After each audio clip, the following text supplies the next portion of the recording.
A low level of education is a disgrace to the family. That's what my father, who I met for the first time at my brother's wedding, told me. It's true that I'm no match for my brother, who graduated from the National Defense Academy and became an elite member of the self-defense forces. My brother was smart from a young age, and on top of that, he was big and good at fighting. I've never been able to match my brother. My brother gave me a cold look when we met again after a long time. Maybe he didn't want his evil brother, who was his enemy, to come to the wedding.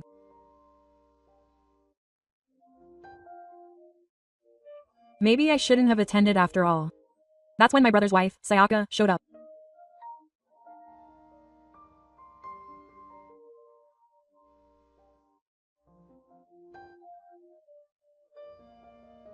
Sakaguchi Yuya, I've always wanted to meet you, she said happily as she reached out her hand to shake my hand.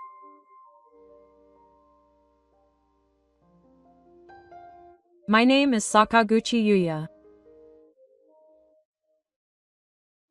I just turned 40 the other day, but I've forgotten to think about my age for years, and I only realized it was my birthday after it had passed.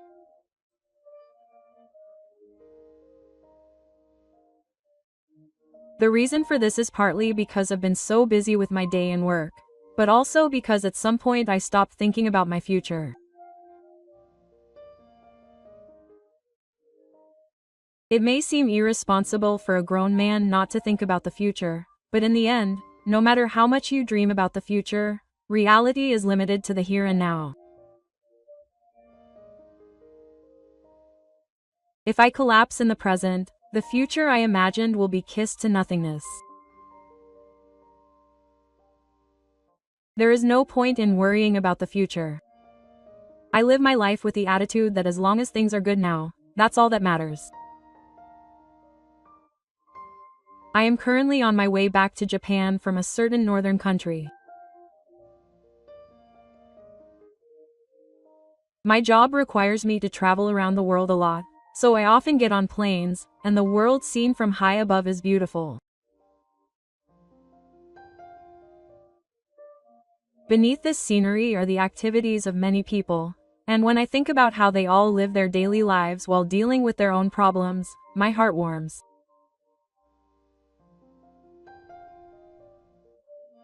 I took just one photo facing the vast land. As soon as I landed in Tokyo, I headed to my old friend Kishimoto's place. I wanted to borrow an outfit for my wedding. In fact, my older brother Yo, who is 2 years older than me, is getting married tomorrow. That's why I came back to Japan this time. Hey, it's been a while. You look healthy. You've lost a little weight. Kishimoto greeted me with the same smile he had when I was in high school. Seeing him like that, I finally realized that I'm back in Japan. The time it took me from the airport to here still felt like I was in a foreign country. Meeting my brother and parents tomorrow felt like a dream, and it didn't feel real at all.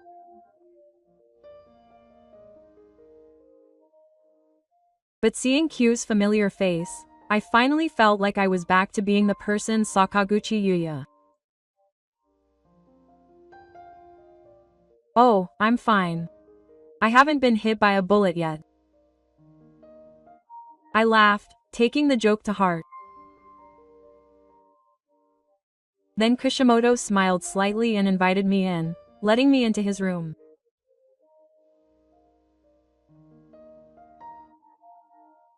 Kishimoto, who works from home drawing articles, has a cluttered house with lots of stuff, and he pushes aside the books piled up on the floor with his foot to make room for me to sit.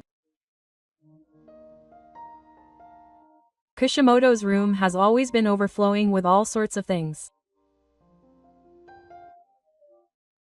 Manga, games, plastic models of anime characters, model kits, and more were lined up everywhere. Specialized magazines were piled up flat, and the walls were covered with movie flyers. It was like a small museum, and for me as a high school student, it was a place I longed to be. I spent my early years influenced by Kishimoto's hobbies. Thanks to that, I am who I am today, but Kishimoto's room has never really changed. That also means he himself hasn't changed, so I can meet him before my family without worry.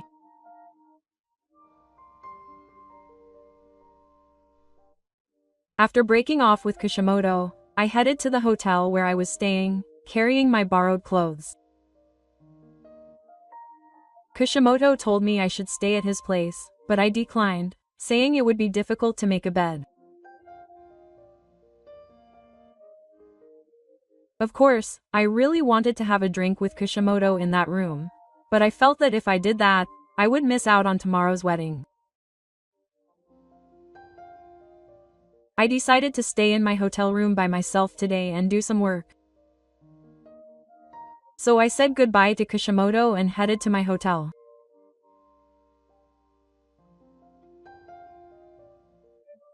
The first thing I did when I got to the hotel was call my mother to ask about tomorrow's wedding. Some might say I should just call my brother directly, but my brother and I haven't spoken in 10 years.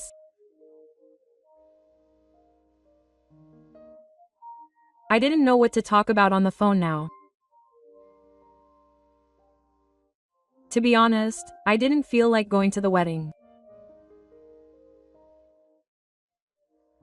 I thought about declining to attend because of work, but my mother insisted, so I had no choice but to go.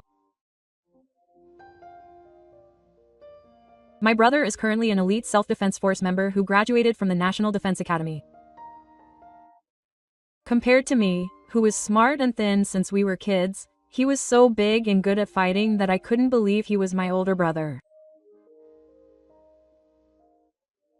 I always felt inferior to my older brother, who was always so good at things, but I also looked up to him as someone I could rely on.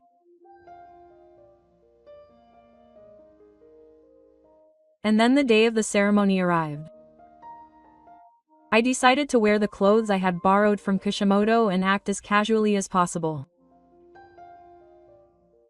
Somehow, I felt that this kind of formal occasion wasn't for me. Furthermore, the other party's family was a family that ran one of Japan's major heavyweight companies with a history of over 100 years. My father was also a fairly good businessman, but he was nowhere near as wealthy as the other family, which had deep ties to the country. Since he was marrying the daughter of that family, my older brother, even though he was an elite member of the self-defense forces, was taking advantage of the situation. I had to act in a way that wouldn't get in the way.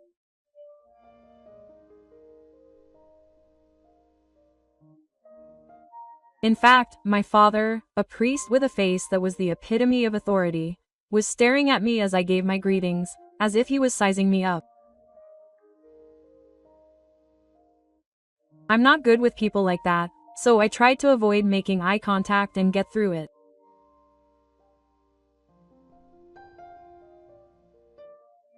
The ceremony went smoothly, and towards the end, distinguished guests who had been invited from Japan gave speeches one after another.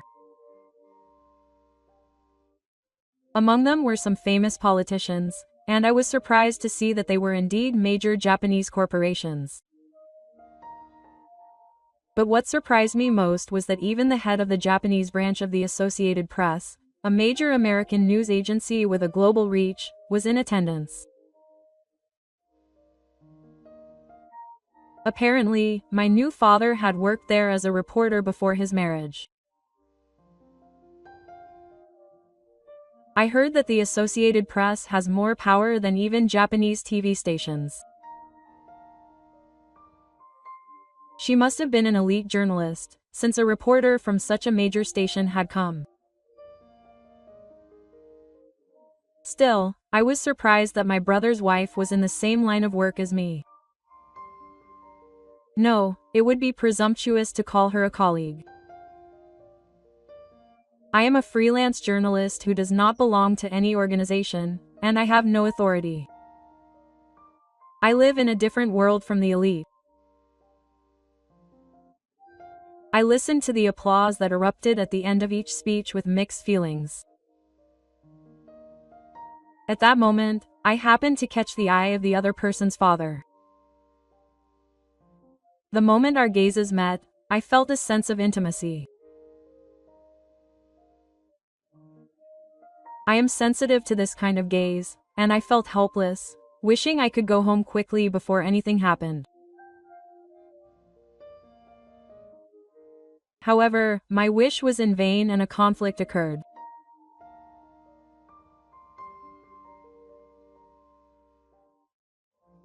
After the ceremony was over and most of the attendants had left, the remaining people moved to another location for the after-party.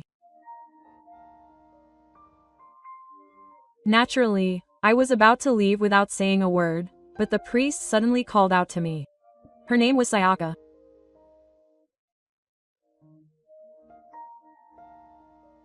When she caught hold of me, she spoke to me with a completely different air from the calm atmosphere of the ceremony. She spoke to me with a strong gaze and a bright voice. Wait a minute. I had heard a little about her from my husband, but I never imagined I would actually meet her in person. Her eyes were shining as she spoke, and I was troubled. If Sayaka's father saw this scene, as I had expected, he had caught my scent and come over.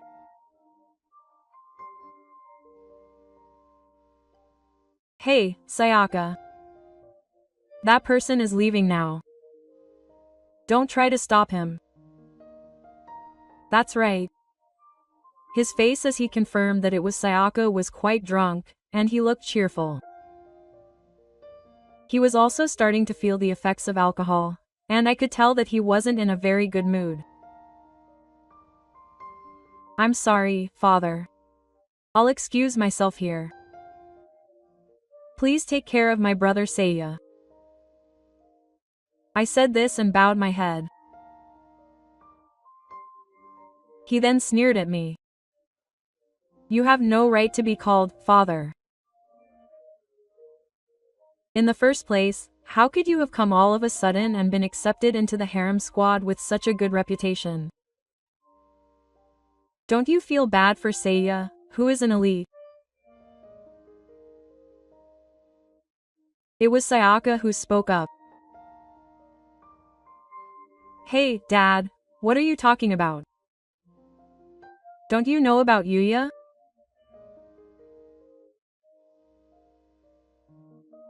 But my father interrupted him. I know. That's right, you said he was a useless, unfortunate father. He's not smart and couldn't go to college.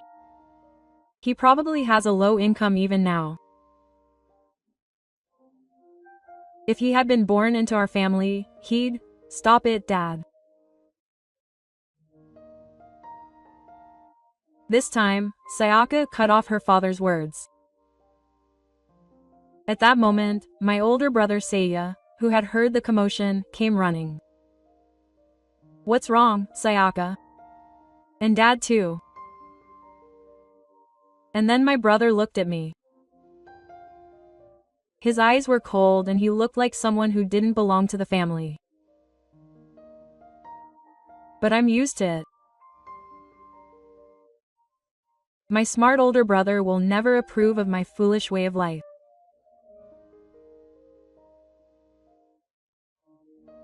My academic background is a disgrace to the family, my father said with a laugh.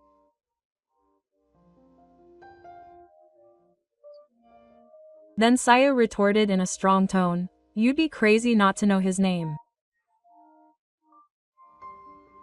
He's Sakaguchi Yu, a journalist without borders. He's a high school freelance journalist who reports from the perspective of the powerless, turning down the honorable investigations given to him by the world. I was at a loss when I was introduced as if I were the protagonist of a movie.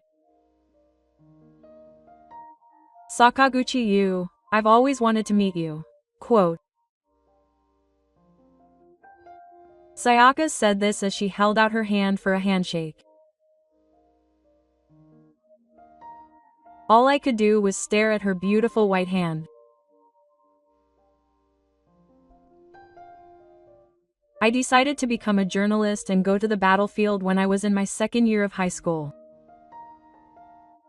I didn't go to school in the 6th grade and spent all my time in Kishimoto's room, and both my parents and the school had given up on me. My older brother told me to at least go to school, but his words didn't resonate with me.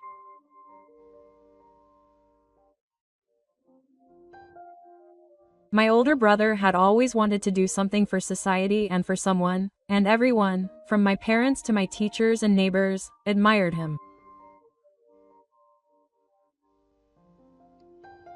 In comparison, I was a failure.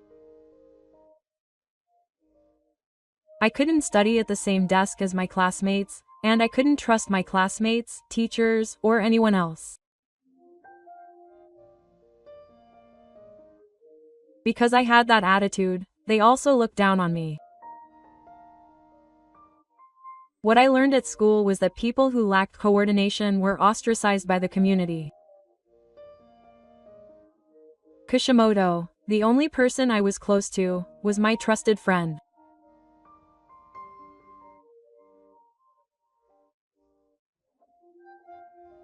So I never once thought about working for society or the world, but one day I watched a special program on news on TV and my way of thinking changed.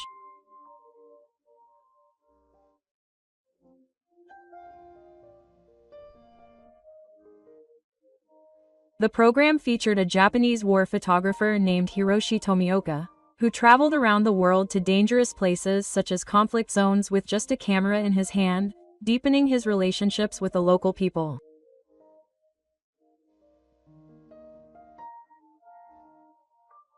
Even as a child, I had a cold attitude toward the world and was rarely moved, but for some reason, I was instantly captivated by the photographer's actions.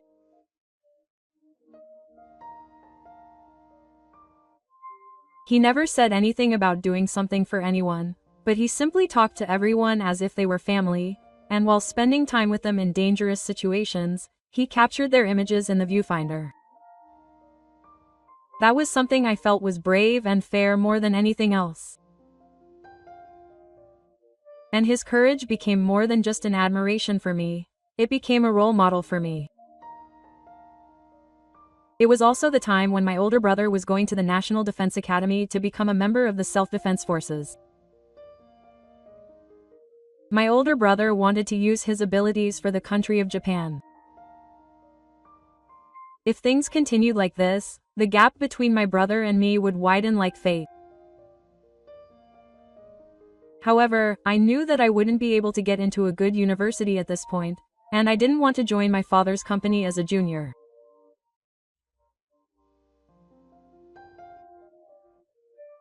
I didn't want to live a boring life where I would just watch the news every day and get by in a place where there was absolutely no chance of success.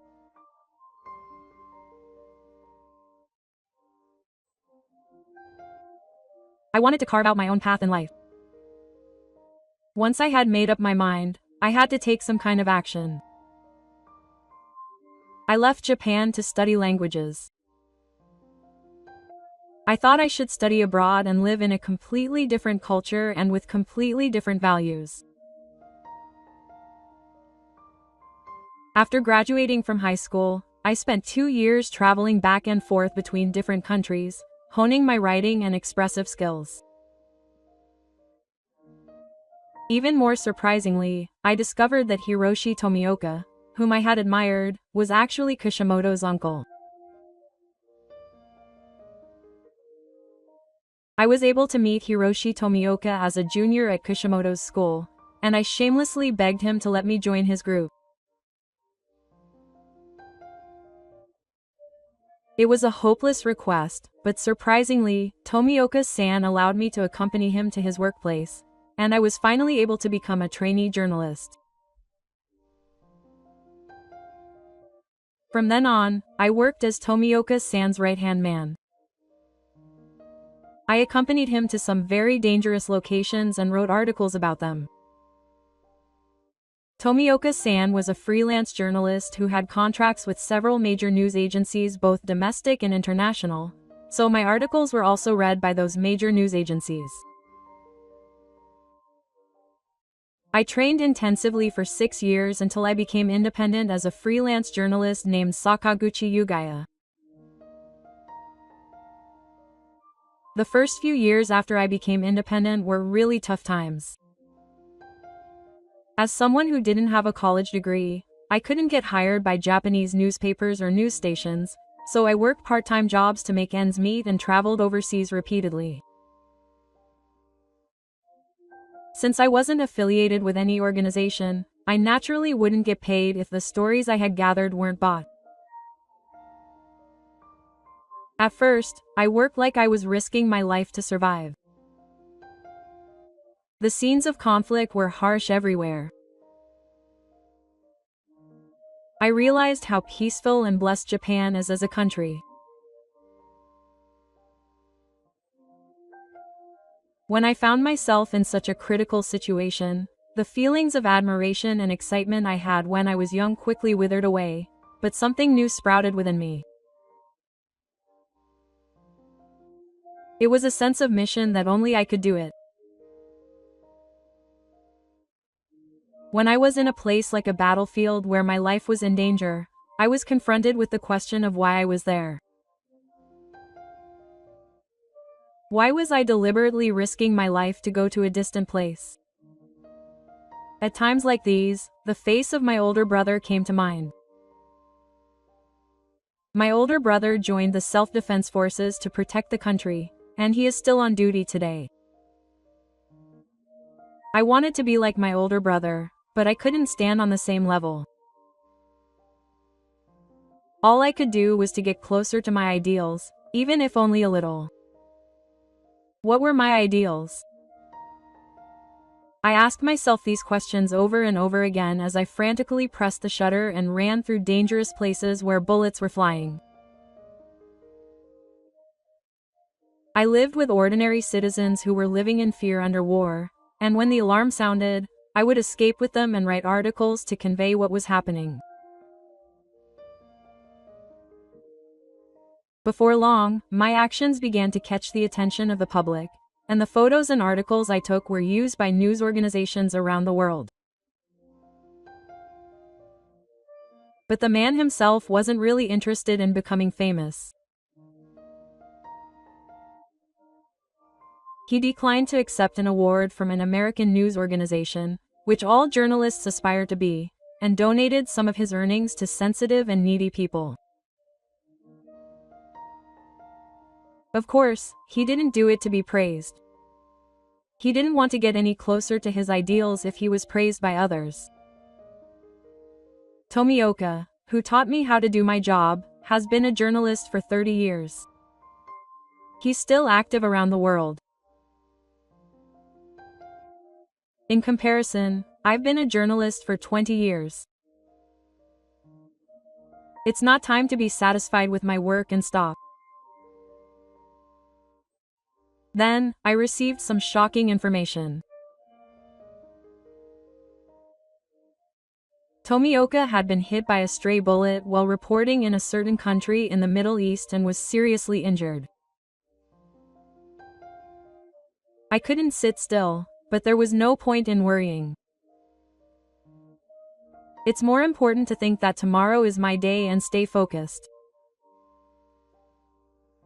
However, at my age, I can sometimes be a little intrusive. Could it be that I've become a very spiritual person? Could it be that my senses have become un-Japanese after living in Japan for so long? These worries were what kept me going, and they made me hesitate to attend my brother's wedding this time. The name Sakaguchi Yuya is famous all over the world. He was also selected as one of the 50 journalists chosen by the world's correspondents. I've always respected him as a journalist. Sayaka is passionately appealing to my brother and father. But no matter what the world thinks, the fact remains that this man is poorly educated. It's ridiculous. My father is always like that. He only cares about titles like academic background and doesn't look at the inside of a person. I've always hated that about him. If things continue like this, we'll end up fighting. That's when my brother spoke up. I know that Yuya is recognized around the world. But that doesn't change the fact that he's an unfortunate parent who worries our parents. I sighed when I heard those words. In the end, the person I want to be recognized by the most won't recognize me. At that moment, I heard someone calling me from behind. When I looked, the director of the AP Japan branch office from earlier was standing there. It's Yuya Sakaguchi. I never thought I'd meet you here. I heard that you're the groom's real brother, so I thought I'd get to hear your speech, but it's too bad. Could you please tell me a little story here? Then the director and Sayaka spoke up. Listen, director. Our people don't realize at all how amazing Yuya is. How much his journalism has influenced the world. The director looked down on the excited Sayaka and said, well.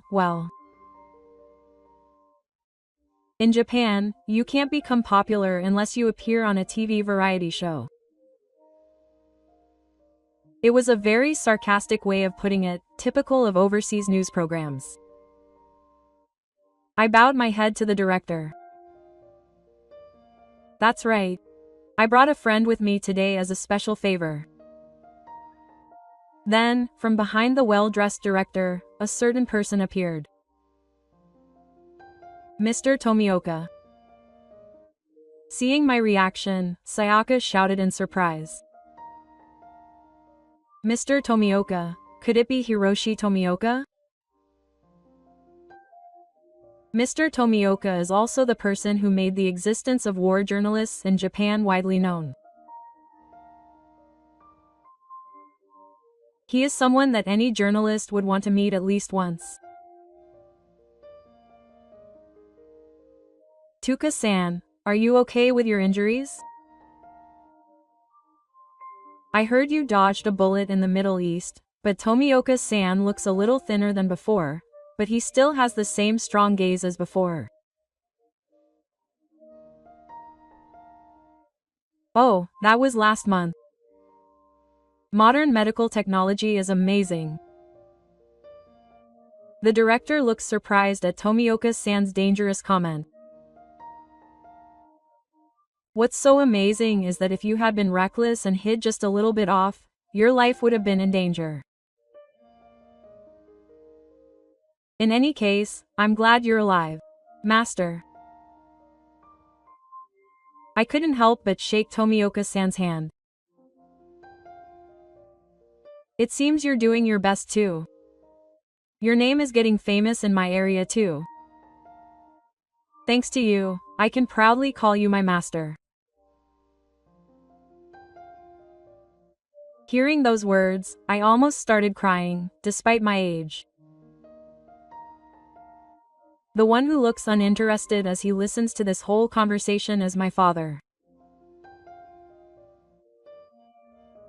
What the heck are you talking about? This isn't a class reunion. If you're just getting along, then leave it alone. My father, who had drunk even more alcohol earlier, is completely red in the face and his speech is starting to look suspicious. "That's enough, Dad, go away." Sayaka tries to chase her father away, but her father just grumbles and complains. Seeing this, Tomioka greets him in a scornful manner. "Congratulations on your marriage. I am the one who led Yuya into this world." Then Tomioka looks at my brother. "Please acknowledge Yuya. He must have entered this world because he wanted to be acknowledged by his great brother." I look at my brother timidly. My brother doesn't smile at all, and looks back at me with the same eyes as before. "That's right, Yuya is an amazing person. It's true that jumping into sentimentality without any backing is dangerous, and sometimes it can be reckless.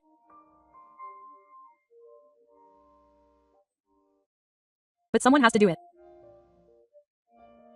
Reporting is the path to peace." Sayaka appealed to my brother. I thought I had to tell him myself, so I told him to get rid of it.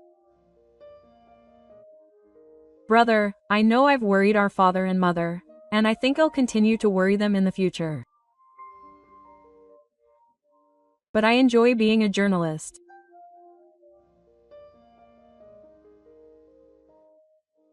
Then my brother asks me back with a solemn face, "I enjoy it." Yes, it is. It's so much fun that I don't even need anyone to acknowledge it. Because I'm the closest to the truth.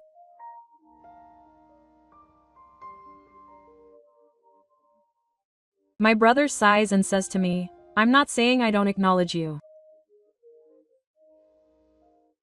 It's just that you don't say enough to our family. You're the one who rejected me." Quote. That's what I did. I had an inferiority complex that both my brother and father thought I was a bad son, but they never told me that directly. And yet I thought I was being held back. Wasn't it none other than myself who was comparing me to my brother? Then, Dad, please take back what you said to Yuya and apologize. You looked down on Yuya, saying that he had a low education and a low income, even though you didn't know anything about him. Dad can't hide his surprise at the sudden words from the other side. He opens and closes his mouth, as if he doesn't even understand what was being said. I will never forgive the thoughtless words directed at my brother. Please apologize. Then Sayaka also got angry at that. Apologize, Dad. If you don't apologize now, you'll bring shame to the family for slandering someone recognized by the world.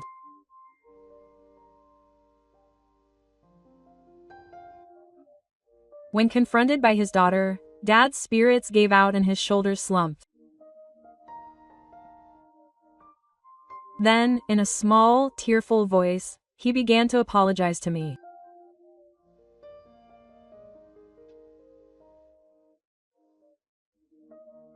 I learned from my brother later that when the self-defense forces were being sent overseas, he had tried to volunteer. However, his mother opposed it and he changed his mind. He has regretted that ever since, and he wants to volunteer for the next deployment. It may be strange for me to say this, since I'm going to the battlefield without being called, but I don't want my brother to be in danger. Moreover, he's married and has a new family, so it's probably a bad idea for him to choose a dangerous path. Well, Sayaka, who used to be a journalist, would probably tell him to do his best and not worry about himself, but as I endure the war today, I think to myself that I don't want anyone to feel this way. That's why I always pray for peace, even when I'm holding my breath and holding a camera, or when I'm standing with soldiers.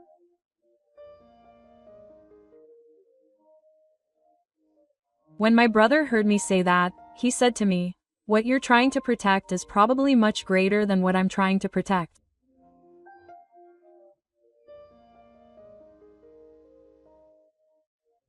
I honestly don't know what my brother was thinking when he said that, but I felt so happy when he said that my face started to heat up.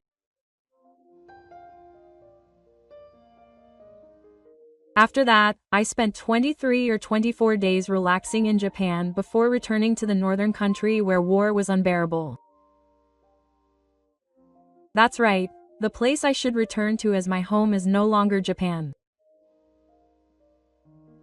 The place I should return to is always the present. It's here, where I'm living now.